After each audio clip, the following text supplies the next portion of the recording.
Hello everyone, welcome back to the channel. My name is Kaylin. If you are new here, I upload arts and craft videos. I also do design tutorials.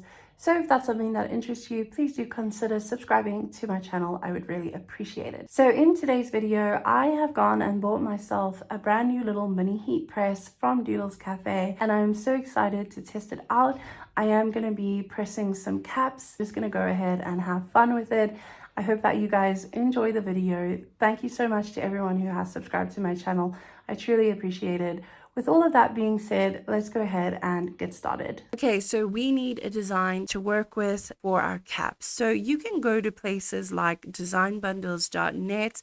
They offer SVG bundles specifically designed for crafters, and it's really affordable as well. It's one of my favorite places to buy designs from. You can also purchase SVGs from Etsy. You can also purchase cut files from the design store in Silhouette Studio, or you can design your own. So I've already got a design in mind. I'm going to come over to my library over here, and with recent downloads selected, I'm going to select this one over here. I think it's really funny. And I'm just going to double click on that, and then Silhouette Studio will bring that in for me. The next design I want to do is my own business logo. So I'm going to come over here to File, and then I'm going to click on Merge. And I'm going to go into my documents, and then I'm going to select my logo over here. All right, the next important thing we want to do is make sure that our designs are the correct size. So you need to measure your cap for this. You need to measure the area that you want to apply your HTV to. This is really important. You don't want to make it too big. So I measured mine, and mine came in at about 6 centimeters. I have 6 centimeters in width to play with, and then the height I'm not really going to worry about because I don't want to make this any higher. I don't want to distort the design. So I'm just going to leave the height as it is. For my logo, I am going to resize this to about 60 millimeters by 60 millimeters, and that is 6 centimeters by 6 centimeters. So for my logo, I am going to move it off of my cutting mat because I'm going to cut my logo out of white heat transfer vinyl, and I'm going to cut this design over here out of black heat transfer vinyl. So I'm just going to make sure that my design is placed in the left-hand corners over here. And then I'm going to quickly just talk about the cut settings that I use. So if we come over to the send panel, this is where all your cut settings are going to be. My mat is, I'm working with a 12 by 24 inch cutting mat. That is a 30 by 60 centimeter cutting mat. So that is why mine looks very long. Yours might be 12 by 12. It doesn't really matter. But in case you're just wondering about that, I am using the longer cutting mat. So what I always like to do is just select over my design and make sure that it's set on cut. We don't want it to be on no cut or cut edge because then the camera is not going to cut it correctly. Okay, so for my material, I have a material that is already preset. When I first got my Cameo, I played around with HTV and I found a sweet spot for my HTV. So I just made sure to save that material, and you can add new materials right over here. So I'm going to scroll down and I'm going to select Polyflex. So I use Polyflex from Maisie's. I have selected my material and I use a blade of 6, a force of 6, and then a speed of 8. And I find that this really cuts my HTV really nicely. You might have to play around with these settings. If you want to do a test cut, I would actually recommend doing a test cut. You can also come over to the material settings and you can select heat transfer vinyl from the material settings that Silhouette Studio has selected. So if we come over to heat transfer vinyl smooth, you'll see that Silhouette has already pre-selected these cut settings. Now, these settings do not work for me, so I've had to adjust it. I did start by using the default settings that Silhouette Studio has, and I adjusted as I needed to when going to cut my material. Okay, so that is what I use for my heat transfer vinyl settings. It also depends on your blade. If your blade is really blunt, then you might have to up the blade or the force. So just keep that in mind. If you do have a new blade, you might get away with lower cut settings. I also forgot to mention that you want to flip your design, especially if you're working with heat transfer vinyl, so that when you go to apply the HTV, it is the right way around. That is super, super important. If you'll see, if you go to send it to your Cameo will remind you to mirror it. Okay, so this is very important. I don't like to send it mirrored because it flips the design on the other side, which I've made so many mistakes doing that. I just don't want to do that. So I'm just going to go over to design again, and I'm going to manually flip that. So just make sure that you flip your designs when you are working with heat transfer vinyl. I'm also just going to quickly flip this one so that I don't forget that. Okay, so let's go on there. I can't talk today. Let's go into, oh my gosh, Kaylin, come on. Let's go to the send panel, and now I'm going to cut it out on my Cameo, and then we can go ahead and press this onto the caps. I'm just weeding my design out now. I always try and be as gentle as I can when weeding, especially with intricate designs. I want to make sure that I'm not missing any details or accidentally weeding out something that shouldn't be weeded out. So I did realize after I cut my business logo out on my machine that the Cameo didn't cut the inner part of the design, the part that has like a C and an F in it, and that was completely user error. I forgot to make adjustments to the design, so to fix that, I just traced over the PNG in Silhouette Studio, and then I just cut it out again. Okay, so here comes the fun part. I am warming up my little heat press. So I got this from Doodles Cafe. It's so adorable. Is it warming up? Oh my gosh, I think I just switched it off. I'm just gonna switch it on again.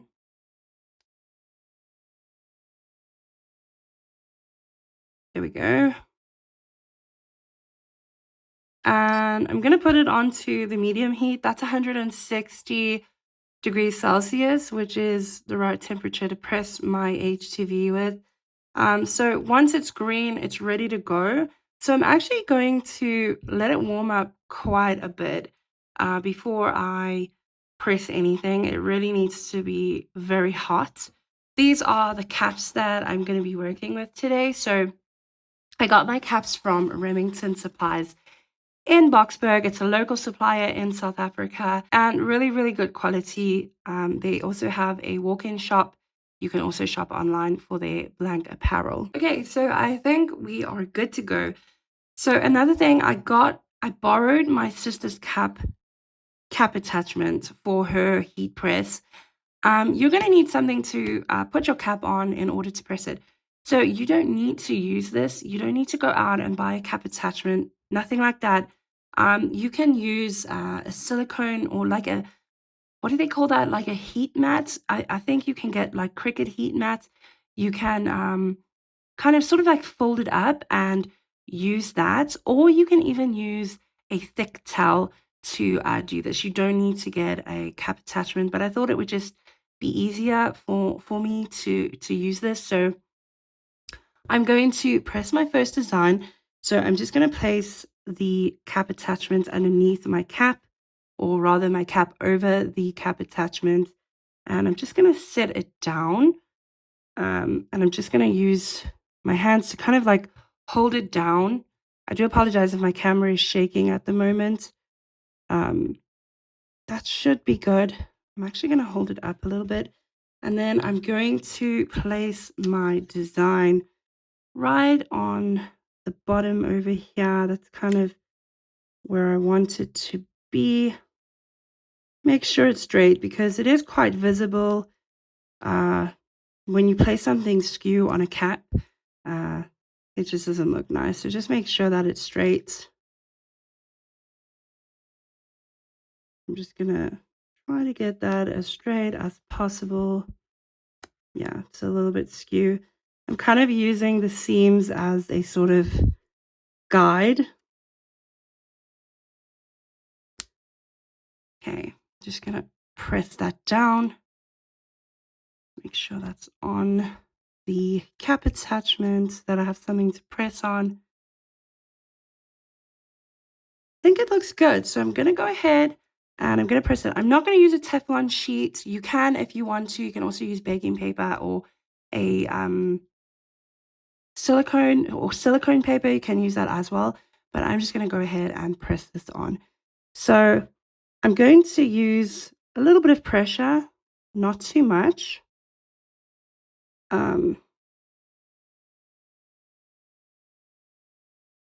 I'm just going to hold it on there.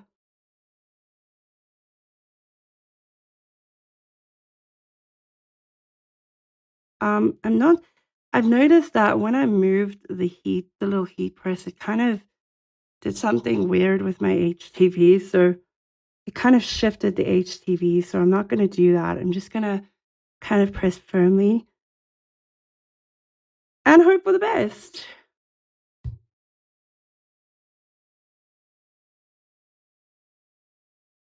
So it did shift it around, which is really annoying. Um, but it's okay. I guess that's how a person learns. So I'm just going to press that down again. I'm going to get this little corner here. Hopefully the next one will be better.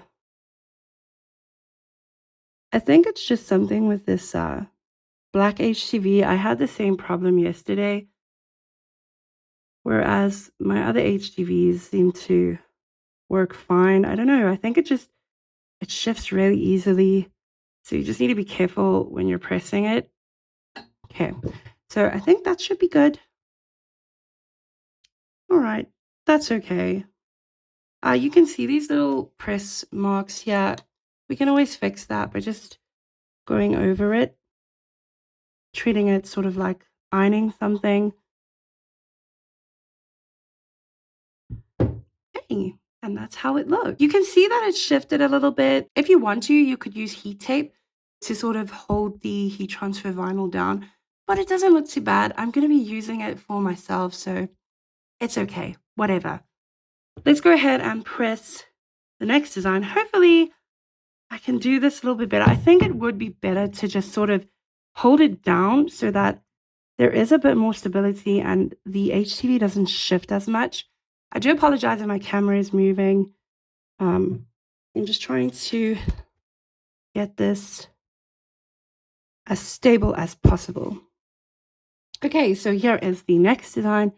I'm going to place that over my cap. And yeah, I think if one uses heat tape, it would be a lot better. It would kind of hold the HTV a lot better. But I don't actually have any heat tape right now, so I'm just going to try and hold it in place as best as I can.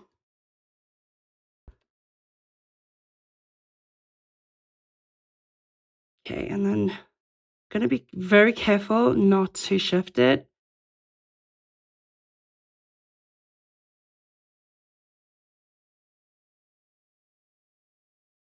Okay, this one seems to be looking a lot better. It's kind of tricky with a little heat press, I'm not gonna lie. I think it would be much easier with a cap press, but not everyone has a cap press and not a lot of people do many caps. So, um, you know, it might not be worth investing in one if you don't do a lot of caps. At the moment, I don't do a lot of caps, so a little heat press is fine for me. I'm just gonna press this down just a little bit more. And I think it should be good. Okay, let's have a look. Oh my gosh, look how pretty it is. This one actually came out so much better. I'm gonna chuck this to the side a second. This one came out a lot better. So yeah, you can use some heat tape to hold the heat transfer vinyl down. I think that's something that I would probably do the next time because my HTV does shift when I go to press it. So use a bit of heat tape, that will solve the problem. And look how cute they are. Oh my gosh, these are like my first decent caps that I've done. And I'm super proud of them. Oh my gosh, it's so, so nice. I had a lot of fun decorating these caps, and I definitely am going to do some more in the future. Thank you so much for watching. I will see you guys in the next craft video. Bye!